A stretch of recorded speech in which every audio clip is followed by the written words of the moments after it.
You are looking here today at a very smiley, ecstatic project manager. We have completed 16 sols on the surface, and everything has been going extremely well. I mean, really extremely well.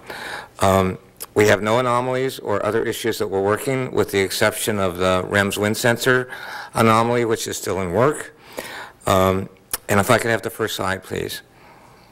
I'd kind of like to take you back to the day before landing. I think Richard Cook sat on this stage and talked about what the near-term plans were going to be after 10:31 on that Sunday evening, and I'd like to kind of let you know what's happened. In the early first week of the planned activities, we were going to do the high gain antenna deploy, mass deploy, instrument aliveness checks, acquire panorama. We had a quiet day planned, and we were going to start, and then a few days later finish the flight software change to surface load. And you notice the check marks because we've successfully completed all those activities, basically on plan. Next slide, please. And this was kind of the longer view going forward. In early August, we were going to get the first images and finish the engineering checkout, and we've completed that activity. In mid to late August, we were to complete the payload checkouts, and we've done that. And we're going to check out the sample system, and we have not quite completed that work.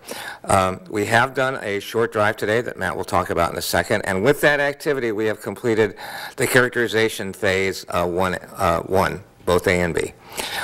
If you recall in that plan, there is going to be an intermission between Cap 1 and Cap 2, and that is going to take place.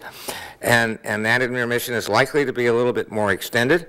And so rather than do the surface sample checkouts and then the first drive, I think the scientists have decided we're going to take a little bit of an extensive drive, since we now know the system works well.